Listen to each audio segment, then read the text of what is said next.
presque un mois que nous sommes là. Le thème que nous sommes en train de partager s'intitule « C'est l'œuvre du Dieu Tout-Puissant qui te bénira ». C'est l'œuvre du Dieu Tout-Puissant qui te bénira. Vie les temps, il nous est difficile. Tout ça, la réflexion, ça va terminer sur le parce que nous dit que tout le bélango, nous voulons qu'il s'attende. Mais comme on a besoin de bénir, il y a pour ça là, pour les qui s'attendent. Et de face grâce, peut-être il y a résumé pour le tout ça là, qui peut se retrouver dans la tête de ces éléments. Mais à mon tour, il y a mon aîné, il faut comprendre déjà que les pas mourir dans l'eau, et ça lié, c'est pas conditionné dans mon sang dans ça. Les pas mourir dans l'eau. Et dans la faute de quand on parle de la bénédiction, il y a la mixologie. Parce que d'après les gens, quand on parle de bénédiction, on a les choses matérielles. Oui, les choses matérielles en font partie, mais il y a moins d'été. Ça peut être quand même la moindre. Ça peut être quand même la moindre. Le fait que nous sommes même dans le pays. Mon tour, nous sommes dans la mort, mais avant qu'on va mourir.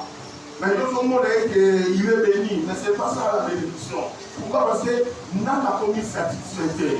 Et nous dit de manière générale, nous avons dit que lorsque nous parlons de la bénédiction, nous voyons la satisfaction.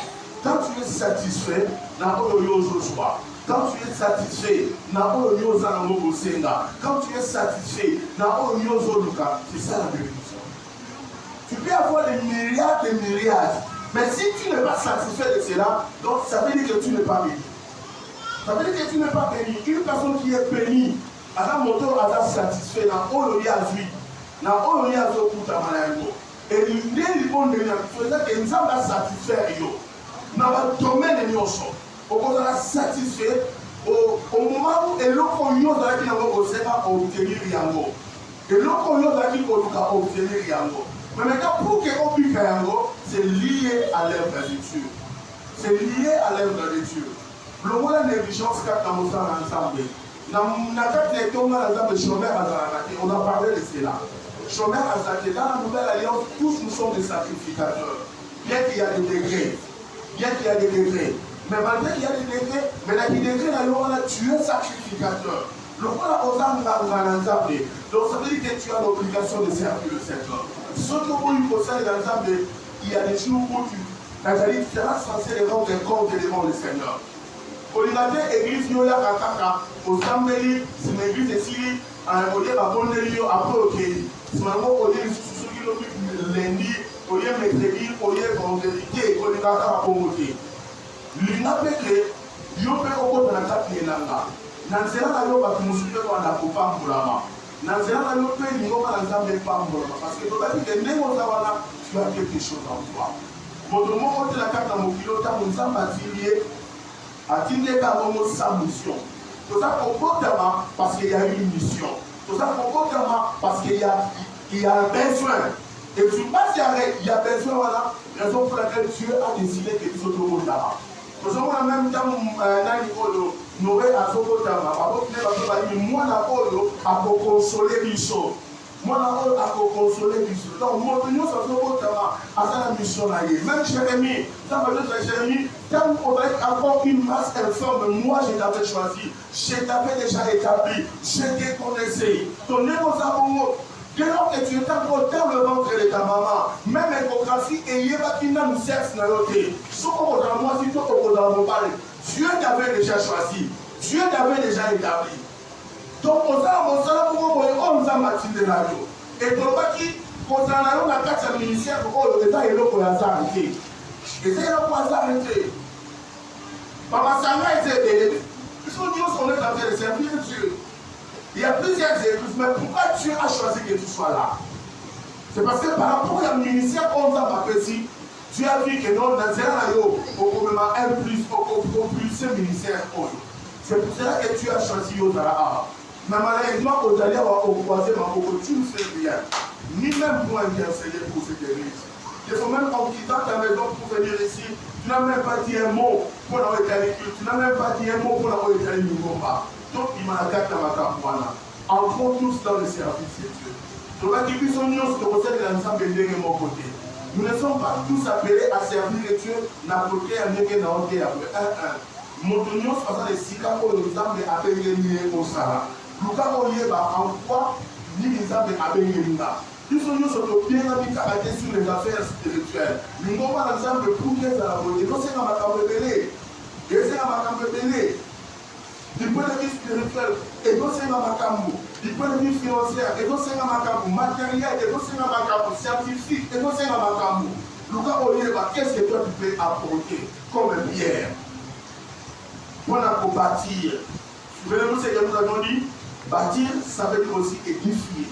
Oh, Dieu a donné les noms, c'est pour le perfectionnement et l'édification.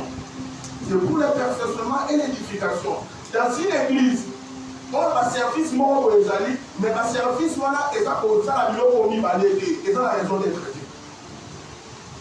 Ça le service on fait la carte de l'Ingomba, mais service voilà, et ça pour apporter l'édification, et ça pour apporter le perfectionnement des sainteté au sein de l'assemblée, service voilà, et ça la raison d'être. Même Mossad, on a pour édifier l'Ingomba. Mossad, on a pour apporter le perfectionnement des saintetés. Dans le cas de l'Ingomba, il n'a pas de raison d'être appelé serviteur. Cherchons à servir le Seigneur. Amen.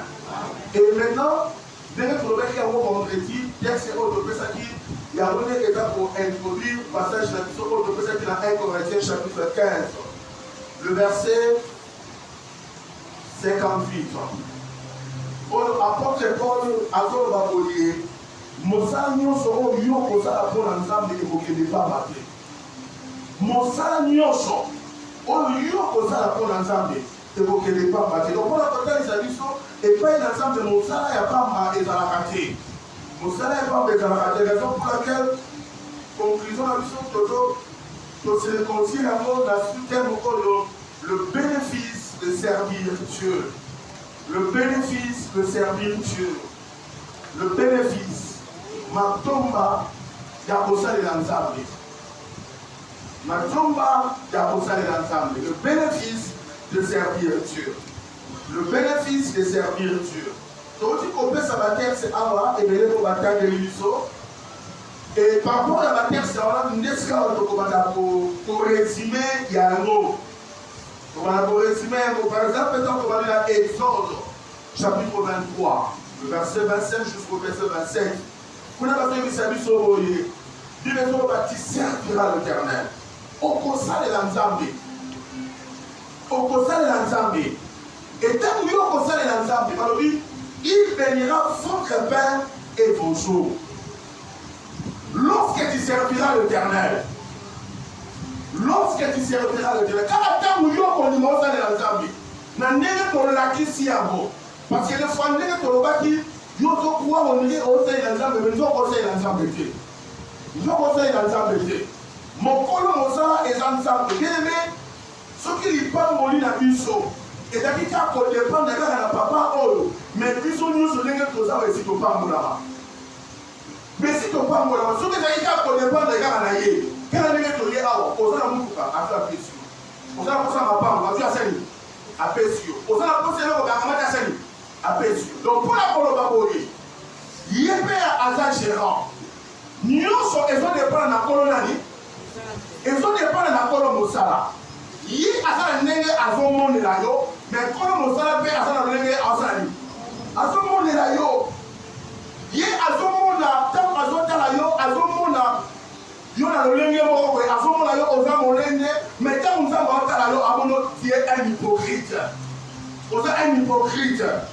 On doit se la montrer pour les locaux au il y a ce moment-là par rapport à ce qui frappe aux yeux. Mais Dieu ne regarde pas ce qui frappe aux yeux. Dieu regarde ce qui frappe au cœur. Dieu regarde le cœur.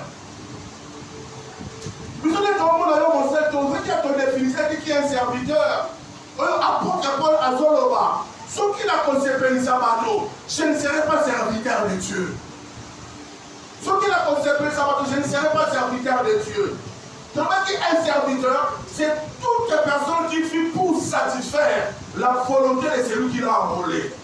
Ce qui nous amène à enrôler, qui nous amène à pénétrer dans le salavana, donc tu es censé à conserver ta volonté dans ta vie.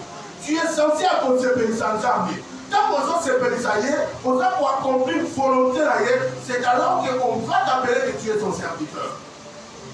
On va voir la moussala et pas la main. Pour que nous séparons, il faut ça la volonté là.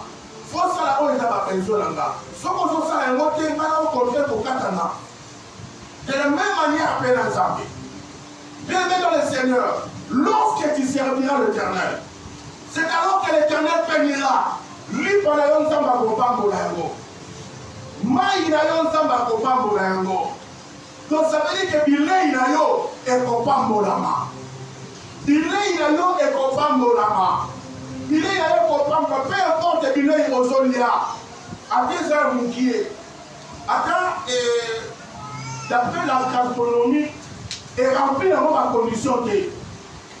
Mais comme Samba Zawana, c'est un kopambo la ma. Alléluia. Comme ça, et ça est copain de la main.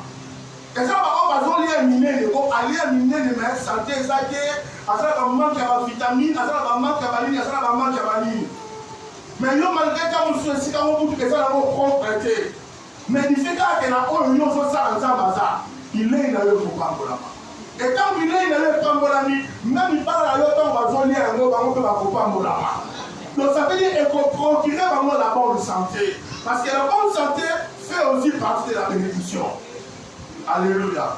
C'est-à-dire que lorsque tu serviras le Seigneur, à ceux qui vont arrêter, alors il éloignera la maladie. Zambé a éloigné la maladie. À cause de la maladie est dans la musique. Musique là. Mais tout est comme que maladie est qu'on s'est manifesté la bombe là yo. Mais comme il est fidèle à sa parole, il y a beaucoup à quoi pour vous sa maladie voilà. Il y a beaucoup à quoi pour vous sa maladie voilà. Au comment le temps vous soutient dans le Seigneur, par maladie vous soutient à ça pour épargner yo. Au comment qu'il y a une maladie à Belaki, telle maladie à Belaki, telle maladie à Belaki, mais pas là yo, ça va ça pour épargner à ça. Quand vous soutient aucune hospitalité. Au salut autour, Yomoko Obélikipé. Dieu éloignera la maladie. Mais servir le Seigneur. Et ça là que même malade est le moi. Et ça là que même maladie est le moi. Donc ça va éloigner maladie. Quand quelqu'un vous l'a dit, pour ça le laïe. Et vous montrez qu'on bénéficie de l'amour. Et ça n'a pas quitté la yo. Il y a pour bénéficier de l'amour. Au-delà d'un mot, on parle des absences et des avortements. Avec qui on a chez toi ni femme qui avorte. Absence et des avortements. C'est-à-dire quoi? Là, nous voyons des fausses couches. Mais le fait que ça n'est locaux, on a des ce sont des fausses couches. Ce sont des fausses couches. Je le sais, et puis que moi, si à propos de la passe, la Bible dit, moi, si à propos de la passe, là, c'est la pensée de Dieu. Moi, c'est à propos de la passe, mais elle oblige que moi, si on a posé la fausse couche. Et peut-être que nous, par ma camouille, on dit qu'à la vie, c'est mignon, on connaîtra pas. Ceux qui connaissent l'avortement, c'est-à-dire, c'est bien, on ne peut pas dire. Que soit. Nadala Bobota, yo edraga césarienne. N'est-ce pas une moussoussou? Aboti 4 fois, chaque fois est dans la case césarienne. Mais il y a un rejet à milieu de la déjà. Et ce qui a la maternité, césarienne n'est pas par rapport. Telle n'est pas la volonté de Dieu. En servant le Seigneur, Dieu va t'éloigner la vie. Dieu va t'éloigner, mais nous avons pas mal de témoignages dans le domaine du monde. Nous avons pas mal de témoignages dans le domaine du monde. Rien qu'en servant le Seigneur. Rien qu'en servant le Seigneur. Et si il y a une complication, Dieu vient et Dieu intervient. C'est vrai que lorsque nous opposons une décision de le servir. Mais quand tu refuses de le servir, raison pour laquelle tu es exposé à la Bible au Swana. Tu es exposé à la Bible au Swana. Et quand on a des terrains à quel aussi cas, non seulement ma force touche, on parle aussi de la stérilité. De la stérilité. Bien aimé, au moi-ci, Osa Mobali, bien essayer de Tobota. Tobota vient de Dieu. Et la chose là, ça va promettre un mot. Namotonyo so akosa le laye. Namotonyo so akosa le laye. Et ça bénéfice.